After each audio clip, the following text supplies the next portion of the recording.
일반적인 얘기고요. 대기업, 중소기업 얘기를 하면 대기업은 언제든지 잘 먹고 잘 살고 중소기업이 어렵다 이렇게 사람들이 많이 생각하는데 우선 그렇지 않습니다. 그게 금융위기 이후에 양극화가 심해졌다고 하는데요. 금융위기 이후에 10수년 동안의 대기업, 소위 30대 대기업 중에서 정확하게 16개가 망했습니다. 급격한 구조조정이 일어났죠. 말하자면 우리가 30대 대재벌이라고 알고 있는 기업들 중에 절반 이상이 문을 닫은 겁니다. 말하자면 처참하게 붕괴된 것이죠. 거기서 소소히 살아남았던 기업들이 지금 말하자면 승자의 이익을 보고 있는 겁니다. 그게 첫째고요. 아까 하도급 얘기하시는데 현대자동차, 삼성전자 하도급 업체들에게는 가서 한번 물어보시기 바랍니다. 굉장히 잘 나갑니다. 왜? 현대차가 잘 나가고 삼성전자가 잘 나가기 때문에 거기는 굉장히 잘 됩니다. 그래서 거기는 걱정하실 필요가 없고요. 그래서 대기업이 마치 중소기업의 몫을 뺏어가서 잘 되는 것 같은 묘사를 하는 방법은 썩 좋은 방법은 아니고 또 사실과도 상당히 다른 것 같습니다. 아까 대기업 스스로 혁신의 목도 있다 이렇게 얘기하셔서 참 그나마 다행이다 저는 그렇게 느낍니다만은 오히려 지금 중소기업의 어려운 원인은 저는 전혀 다르게 봅니다. 예를 들어서 중소기업은 지난 10수년 동안에 제대로 구조조정돼 본 적이 없습니다. 왜 구조조정을 못 일어나게 해요, 정부가. 지금 중소기업은 계속해서 박정희 대통령 시절부터 끊임없는 육성보호정책을 펴가지고요. 중소기업을 벗어나는 순간에 온갖 지원들이 다 끊어져서 중소기업들이 벗어나기 싫어하는 중소기업조차 굉장히 많습니다. 중소기업에서 중견기업으로 되려고 할 때 오히려 기업을 찢어요. 지역별로 나누고 그럽니다. 왜? 중견기업이 되는 순간에 지원책이 한 200개 정도 사라지거든요. 그래서 중소기업과 중견기업으로 넘어가는 댐 밑에 아주 바글바글 모여 있는 겁니다. 말하자면 기본적으로 과당 경쟁 구조가 되어 있죠. 말하자면 중소기업과 대기업이 무슨 갑과 을의 관계로 경쟁하는 게 아니고요. 중소기업들 간에 치열하게 좀 속된 표현입니다만은 박이 터지고 있는 겁니다. 그것 때문에 중소기업 생태계 자체가 굉장히 어려워져 있습니다. 그래서 중소기업이 어렵다는 것을 부인하는 사람은 아무도 없습니다. 그런데 중소기업이 어려운 문제가 그게 대기업 탓이다 이렇게 넘어가는 데 있어서는 전혀 얘기가 좀 달라질 수도 있죠. 알겠습니다.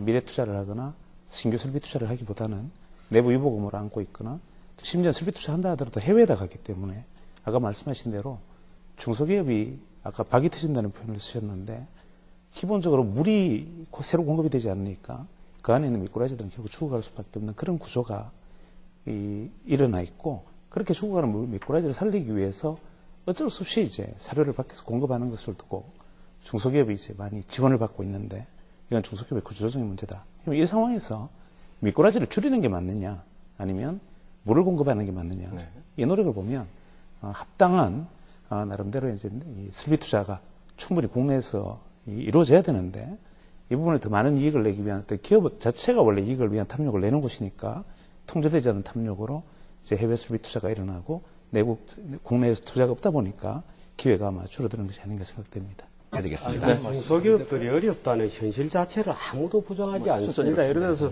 중소기업이 어렵다는 현실을 아주 극적으로 표현한 다음에 대기업 너희들이 문제라고 넘어가는 거기에 잘못이 있다는 겁니다. 중소기업들이 굉장히 어렵죠. 예를 들어 삼성그룹 같은 경우는 삼성그룹의 납입자본 이익률이 13%거든요. 삼성그룹에 납품하는 제조업체들은 납품기업들은 대개 납입자본 이익률이 6 내지 7% 정도밖에 안 됩니다. 절반 정도 되죠.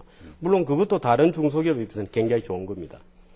근데 예를 들어 중소기업이 굉장히 어렵다는 것하고 그 중소기업이 어린 원인이 뭐냐는 것하고는 전혀 다른 문제거든요. 예를 들어서 왜 제가 아까 댐 밑에 모여 있다고 얘기했느냐면요. 우리나라 기업 정책 자체가 박정희 시대 때부터 그랬습니다. 중소기업 육성책이 있고요. 그 다음에 중견기업이라는 제도가 만들어졌죠. 그 다음에 대기업 제도가 있습니다. 그럼 댐이 두 개가 있어요. 대기업 예를 들어서 30대 대기업 소위 공정거래위원회에서 대기업 정책을 통해서 규제하는 기업으로 넘어가는 그 댐 밑에 오글오글 모여 있습니다. 왜? 넘어가면 그때부터는 죽으니까. 넘어가지 않으려고 합니다. 그 다음에 중소기업에서 중견기업으로 넘어가는 댐 밑에 또 오글오글 모여 있어요. 그래서 조금 큰 기업들이 중견기업으로 크고 중견기업들이 대기업으로 커야 되는데 넘어가지 않으려고 그래요. 왜? 중견기업에서 중견기업으로 넘어가는 순간에 지원책이 200개 정도가 없어집니다. 그걸 아는 순간에 아무도 넘어가려고 하지 않아요. 그 다음에 재벌이 왜 우리나라는 30대 재벌 중에 16개나 없어졌느냐? 왜 새로운 기업들이 활발하게 대기업에 안 되냐? 안 갈라 그럽니다. 왜? 대기업이 되는 순간에 오너들에 대한 통제가 어마어마하게 들어옵니다. 약 40개 정도의 규제가 새로 들어와요. 안 가려고 합니다. 심지어 큰 기업들도 깜짝 놀랍니다. 아이고 재벌 되니까 이런 규제가 오네. 큰일 났다 그럽니다. 그래서 이 댐이 두 개가 있어요. 그래서 댐을 고기들이 넘어가야 되는데 안 넘어갑니다. 그 얘기죠. 예를 들어서 중소기업들이 어려운 것 자체는 아까 미꾸라지를 줄일 수 있겠느냐 그러는데요. 미꾸라지도 자기들이 얼마든지 치열한 경쟁 통해서 잘 원리에 맞게 좋은 기업이 커질 수 있도록 해줘야 되죠. 그런데 예를 들어 지금은 댐 밑에조차도 또 섹터를 나누려고 그러잖아요. 댐 밑에도 알겠습니다. 또 어항을 치려고 하는 무슨 말인지 아시죠? 적합업종 이런 거. 댐 밑에 또 구역을 지어서 이제는 아예 수족관을 만들려고 그래요.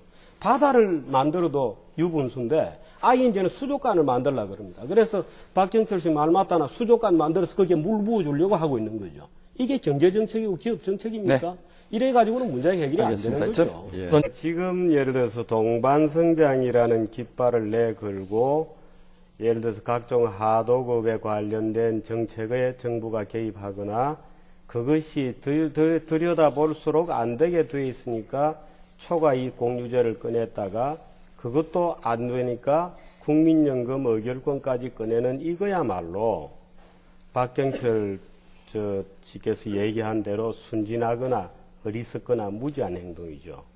말하자면 대기업들이 이익을 내놓겠지라고 기대하는 것이 순진하거나 무지하거나 어리석었던 것처럼 지금 1년의 제도를 내놓는 거야말로 정말 순진하거나 어리석거나 무지한 것입니다. 이게 이런 방법으로 중소기업 문제가 해결이 안 되는데 예를 들면 나중에 토론 기회가 있겠습니다만 중소기업 적합업종 같은 것은 박정희 대통령 시절에 1979년부터인 제도고 30년 동안 해오다가 안 되어서 소위 좌파 정부라고 하는 지난 노무현 정부 때 폐기된 겁니다. 그걸 지금 또 꺼내고 있는 거예요. 안 된다는 것이 30년 동안 증명이 된 것을 참으로 안타깝게 지금 또 꺼내가지고 지금 또 대학생들이나 젊은 사람들은 30년 전부터 해왔다는 걸 모르니까 또 대학생들은 뭐가 있나 보다 이렇게 또 순진하거나 어리석거나 무지하게 유도하고 있는 것이죠.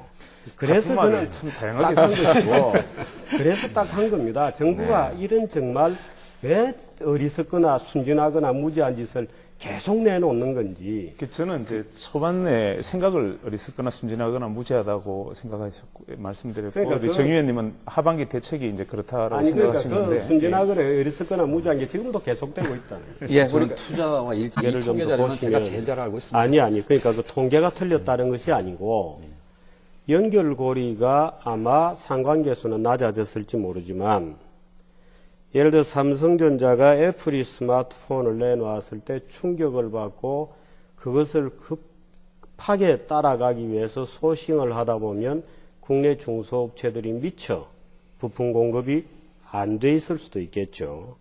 그렇게 되면 대부분의 신제품들 같은 경우에는 아웃소싱으로 밖으로 뛰어나가게 돼 있습니다. 그럼 소위 연결고리가 끊어진 것처럼 보이게 되죠. 제가 얘기를 드리는 이유는 이겁니다. 우리가 대중소기업이 동반성장해 줘야 되겠다라고 할 때 중소기업들이 빨리 따라와서 동반성장해 주기를 바라는 것이야말로 대기업들이죠. 예를 들어서 부품 하나를 스마트폰 하나에 투자하는데 몇 조 원씩 투자가 들어가죠. 자기 회사 예를 들어서 10억짜리 납품업체에서부터 예를 들어서 몇백억짜리 납품업체까지 납품업체들이 쫙 있을 거 아니에요? 어떤 기업 하나에서도 뭔가 삐끗하면 수조 원짜리 투자했던 스마트폰 사업 전체가 무너지거든요.